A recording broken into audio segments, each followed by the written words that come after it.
From subliminal imagery to dated stereotypes, much has been written about details later deemed inappropriate in kids' films. But what about the mature themes and jokes put there intentionally for older audiences? While these scenes may provide parents with a little chuckle or food for thought, they could also lead to some pretty awkward conversations with their kids afterwards. Here's our list of 10 inappropriate scenes in kids' movies. Zootopia.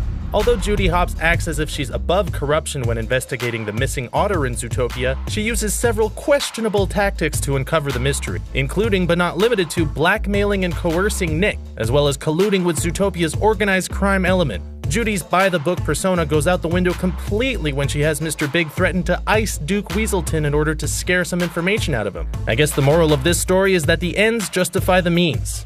Toy Story. As early as their first film, Pixar was slipping in jokes that only older viewers would catch. Did you ever notice the toy in Toy Story that's a clear allusion to the sex trade industry? Of course, this is in the deranged Sid's bedroom, seen when all of his mutilated toys come out from under the bed. There's one that looks like a Barbie doll's legs attached onto a fishing line with a hook on the end, literally turning her into a hooker.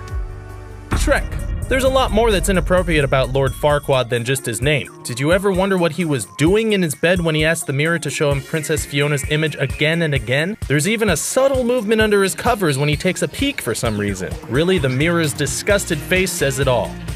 Toy Story 3. One of the great things about Toy Story 3 was that it felt like it was made for fans who grew up with the first film and were now the same age as Andy as he headed off for college. The image of Woody's friends joining hands and accepting their impending incineration recalls stories told about real-life tragedies. This is easily one of Pixar's most intensely disturbing moments. Thank God for the claw saving the day just as the toys had accepted their fate.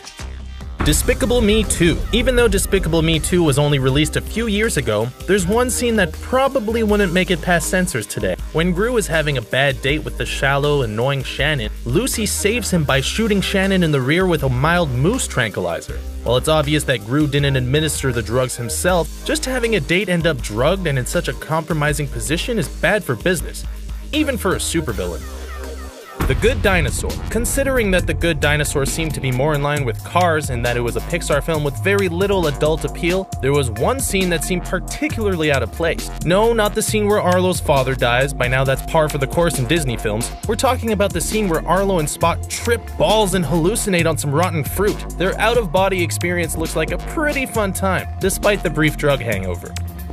Inside Out. As if Inside Out's Riley doesn't have enough problems, it's likely things could actually get worse for the 11-year-old. Things got so bad in the film that she stole her mom's credit card, ran away, and hopped a bus to Minnesota. While we see her finally adjusting to her new home near the end, we can't help but think that her world could easily be crushed again if her dad ever finds out that her mom daydreams of an ex-boyfriend anytime she needs to go to a happy place, implying that she regrets her choice in husbands. Perhaps the sequel will be about Riley's emotions during her parents' turbulent divorce?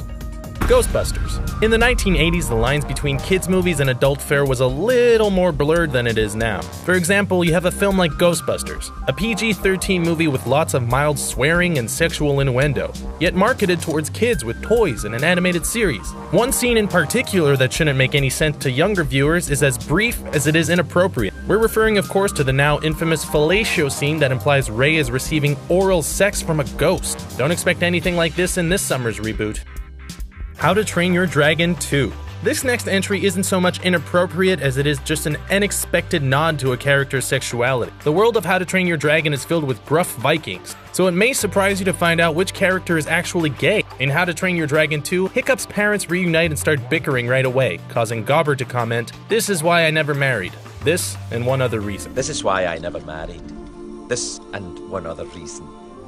That other reason could be anything, but actor Craig Ferguson and director Dean DeBlois have both confirmed that Gobber just hasn't found the right man. If anything, the line is a little too subtle. Perhaps How to Train Your Dragon 3 will contain a more overt reference to Gobber's sexuality.